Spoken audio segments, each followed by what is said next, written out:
sort of what I do now. Look at my partner in crime, Prius. Sorry. Rouse from your nap. Here you go. Come here. Oh, we're on this way. Ready? Yeah. What's up? Hey, Pri.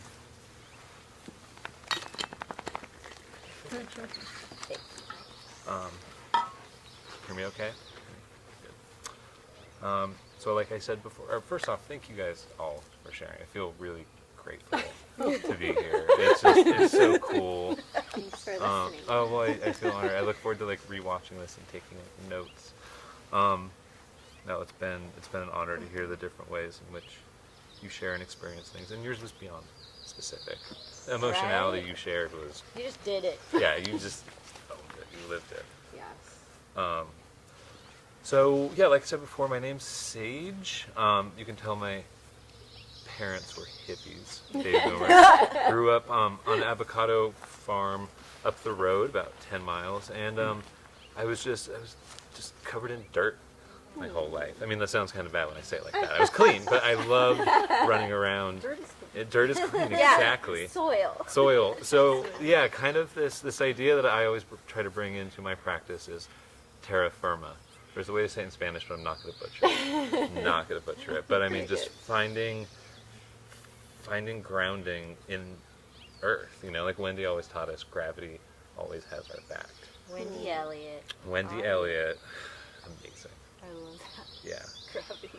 So I, even my early education, I went up to UC Santa Cruz, right, for my undergrad, and it was just surrounded by trees. And I always grew up around trees, so I thought that was just the norm.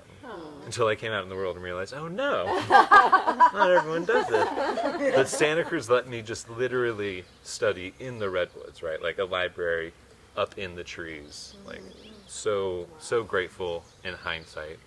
People ask, do you miss the people? And I'm like, miss the trees.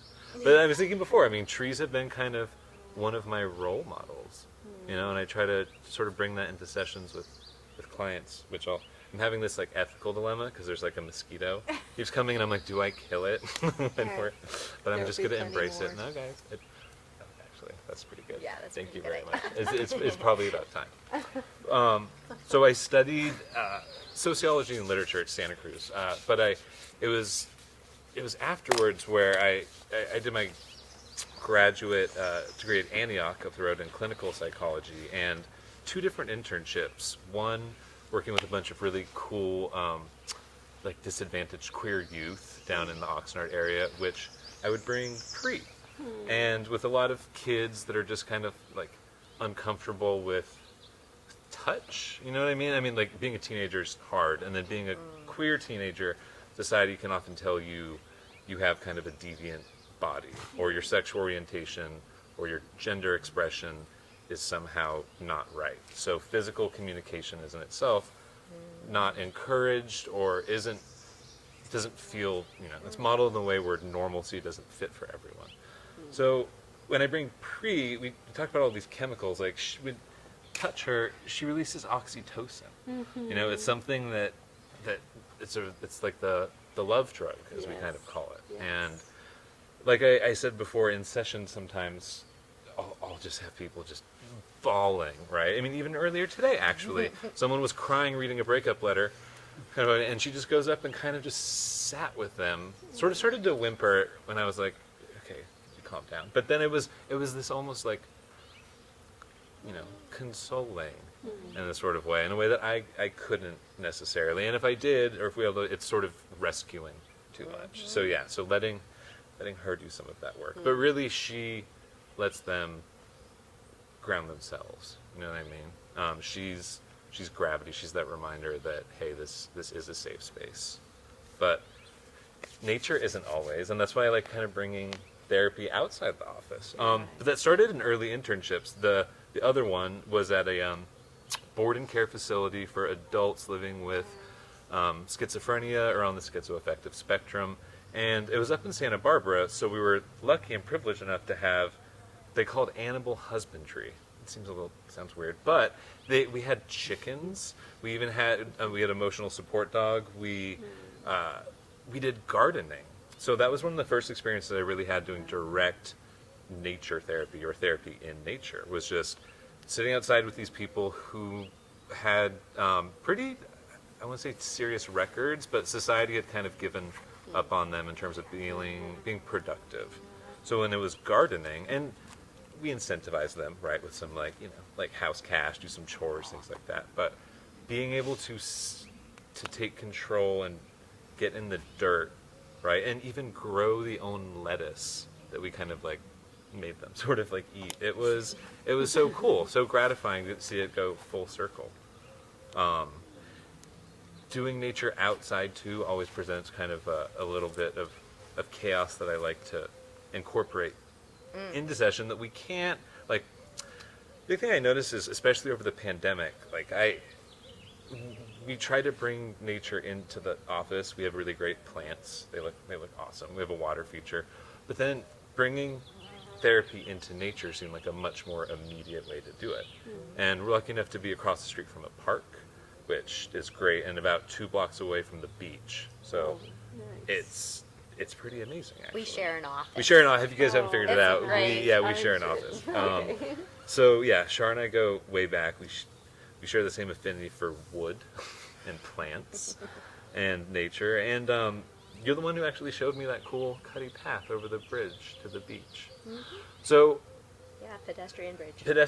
Yeah. It's pretty awesome. And I thought of that when you were talking, just walking with clients and they're talking about something difficult and they can't sit in it. Like in the office, you're just like, right? But when you're moving, you're constantly kind of moving, but addressing it. So using the physical momentum to help kind of some of those more inert moments in dialogue when we're dealing with difficult subjects.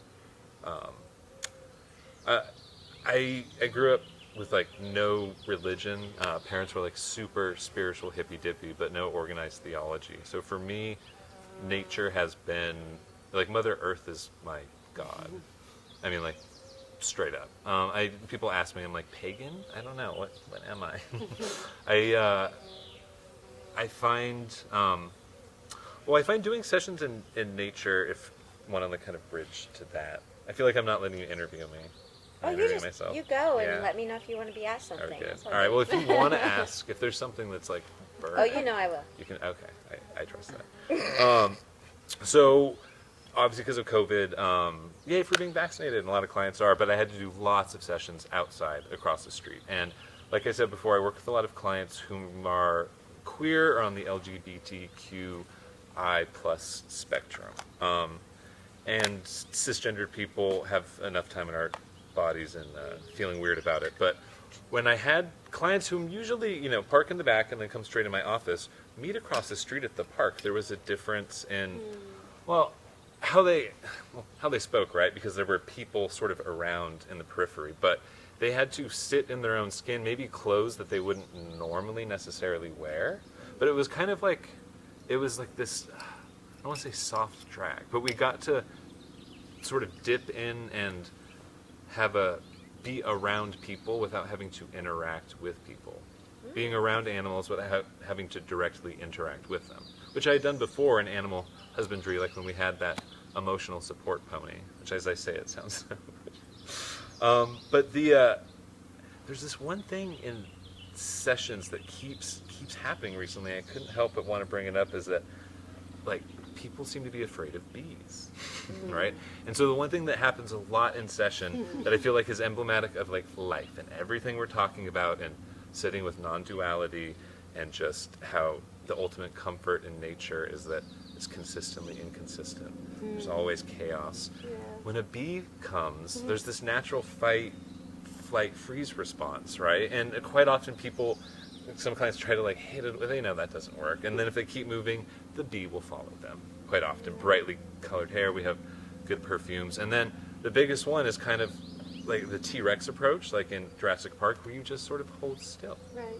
And it's so uncomfortable, right? And kind of counterintuitive, because you want to get away from the discomfort. And like to sit, I can't do that in the office. I can't just like hit a button and this bee descends, right? That would be bridging on unethical, if not flooding, right? But it's something, doing it out in an open space too. Now you're thinking about it. Yeah, I know, right? Yeah, now you're like, what are the possibilities? Release the bee. release it. But I mean, they realize it releases adrenaline, right, and cortisol, and some of them are aware that actually only antagonizes the bee, right? So it's just sort of sitting and waiting, like when we're walking on that overpass and like a motorcyclist goes by, like loud. But nature can be loud sometimes, even at beach sessions when there's just like that wave. But we can take those distractions and I think use them as avenues for interventions, which I think can be so cool. The bee moment comes up all the time, or spider, and people being afraid more of obviously what they don't know. And this world of what ifs, I feel like half of my job is working on people with what ifs, and I call them like just the shoulds, like what would happen, could happen, should have happened if the bee had done this. When you look at anxiety, which we're kind of plagued with in this rapid fire culture, it's built around anticipation, and so if we suspend anticipating, we're literally unable to be anxious. Sadly, why a lot of people say turn to like alcohol, things like that, turn off their brain. But with nature, there's a connection to something, to always be stimulated in a way that might not be overwhelming. Alan Watts said this thing, I probably have paraphrased him 6 times already, but he said, we didn't come into this world, we came from it. And I thought that was so poignant because so much of our problems are spent trying to avoid nature, avoid the elements, avoid getting too wet, too hot, too dirty. And it's amazing what happens when we show people an avenue to reconnect with it, if it's through yoga or ceremony or song or sitting up against a bark, right? I mean, any avenue to help people connect with their environment, which is something that I don't even... As we talk about it, it's a duality. We're so separate from nature, even when we talk about it. Like, and there's, with everyone trying to say get control over their lives, there's something in nature where there's a controlled chaos, like that bee.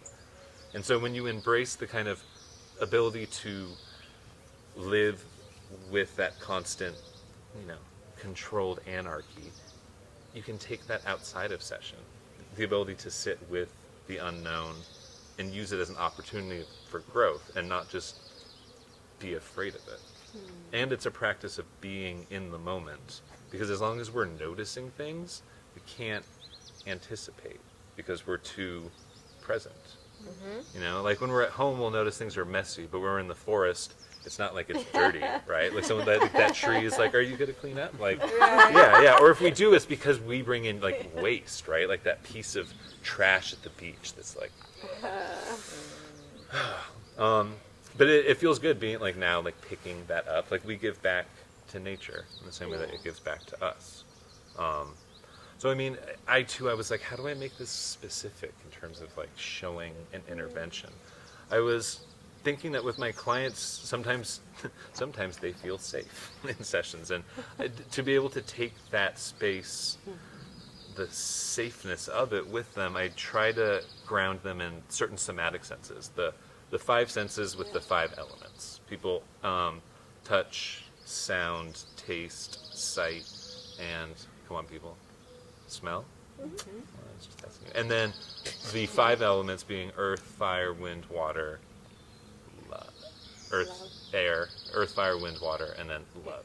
5th element, I'll use this even with clients, like generationally, people will connect with, we were talking about Captain Planet earlier, right? And then the movie, The 5th Element, I hope someone here has seen it. See? Yeah, and then Avatar, not the blue one, but The Last Airbender. A lot of and people's venue to say horoscopes and things like that. A lot of people are connected to their sign and can relate to the kind of character types of those, and spending so much time trying to live up to impossible standards to meet as humans. Sometimes we can just mimic aspects of nature. So in terms of taking something away, if we can right now just notice 5 senses that we can recall when we leave this place. So we can geek out, we can like name them, but first I was just going to ask if everyone could notice something that they smell.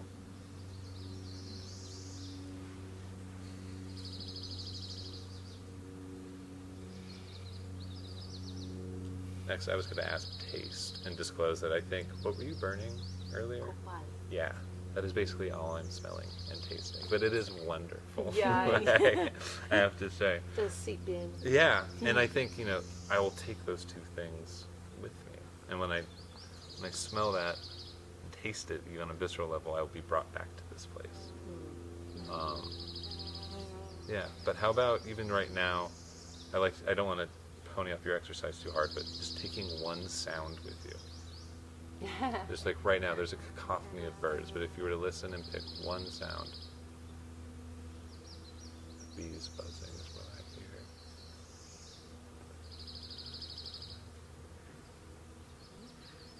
And then something you feel, those of you who are barefoot, I encourage you to feel the dirt between your toes. I feel sacrilegious for having shoes. Yeah, but like, get some of that dirt in there. Okay. Tactile. For me, I got my pre-dog here. There you go. Yeah. Visually, just us, the circle. It's such a unique space. I'd like it to happen again in some form or another, and I'm sure we will at some point. Yeah. And sometimes in sessions when clients are having, maybe the setting isn't quite like this, I'll help them use the elements to kind of map those moments. So if you notice a client is having a hard time finding a sound, helping them locate water, say with like, hopefully you're near the ocean or you have a water feature, or yeah, taking the sounds of nature with you. So yeah, I believe doing therapy in nature can help us connect to a part of ourselves that we're so alienated from, and it's so important, and I really appreciate everyone for coming. It's so cool. Thank you. Sweet. Yeah. You nailed it. Thank you all. I know. Yeah. Yeah, I mean, it's just so cool. Just stay right here. So thank you all. Francesca has spent her birthday with us, so we'll let her go soon. Thank you. And you're gonna take all those flowers with you, Yep. by the way. Okay. And then I know, Elena, you had some thoughts on a closing. Yeah, we'll close and we'll have a final word. Lovely. You don't want to do your song? I'll do the song as the closing. Okay, closing. Yeah, this is the penultimate closing. Rarely get a chance to say panel. Yeah, that was a good Yeah, one. it's a good one. Oh, feels so good.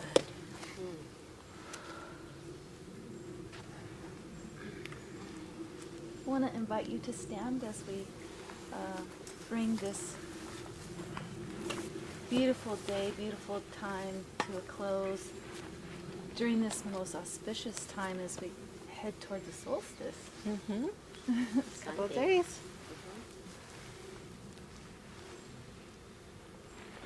Tlasokamati, Tlahuizcampa.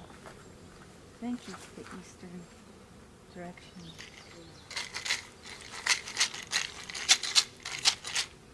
Tlasokamati, Xihuatlampa. With thanks to the ancestors of the West. Tlasokamati, Miclampa, to the north. Tlasokamati, Miclampa, south.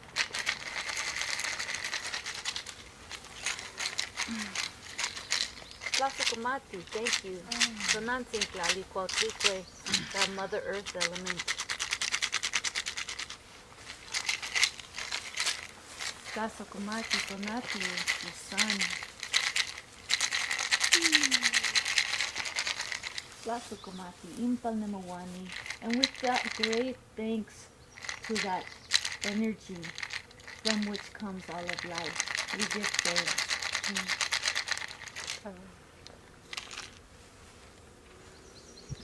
And starting here at the left with Clinton, if you have a final, or no, the sage, if you have a final word that you'd like to share, any final thoughts? Thank you. eternal gratitude for everyone that's here.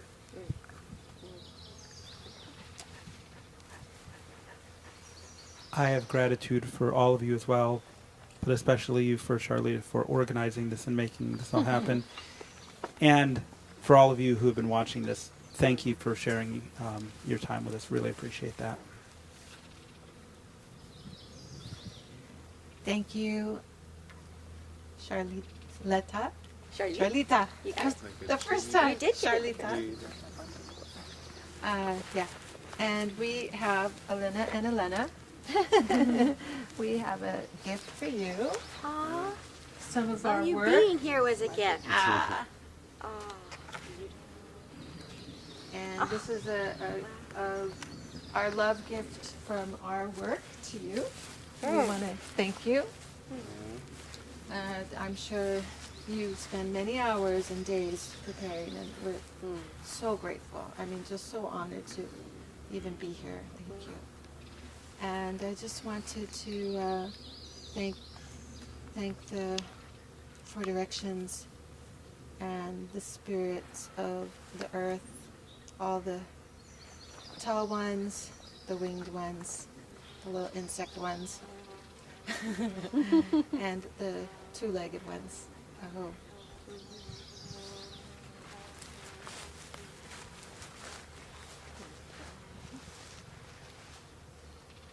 Just want to thank Charlita.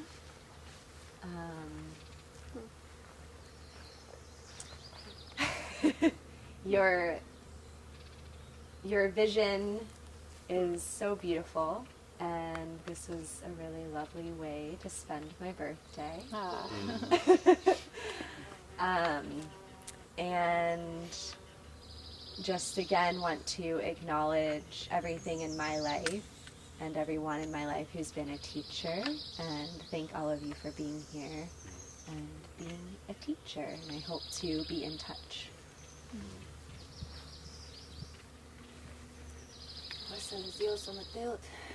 Primero que nada quiero darle gracias al Creador por un día más de vida. And thank you to each and every one of you for being here today and sharing your medicine. I learned a lot today, and I'm really grateful to have been here to be part of this, and thank you so much, every single one of you. And thank you, Julio and Aurelio and Manny and Charlita. Yeah, you did a beautiful job, and we're all grateful to be here, so thank you for that. And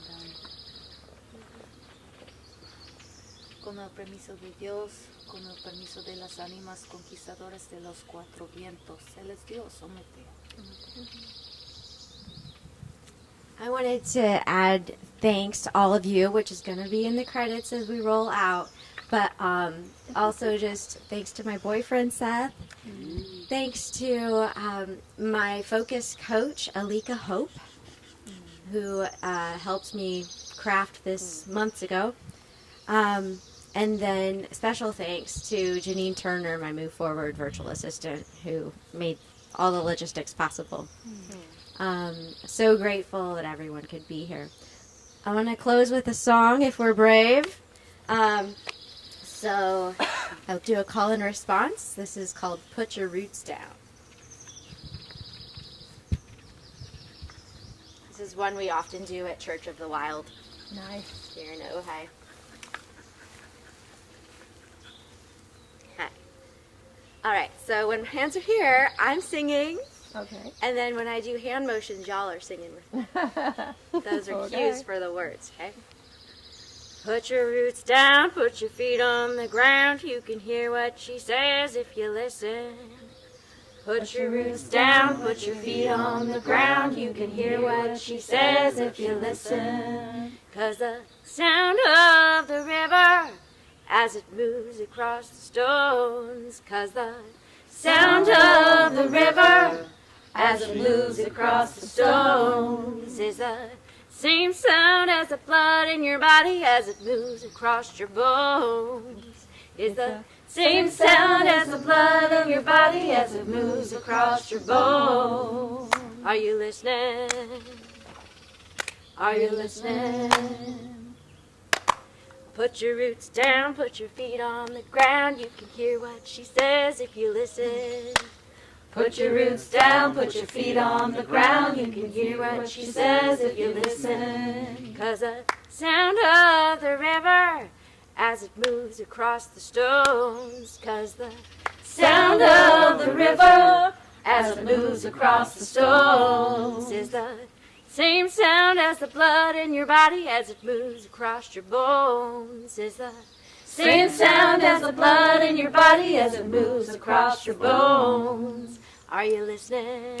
Are you listening? Are you listening? Are you listening? Are you listening?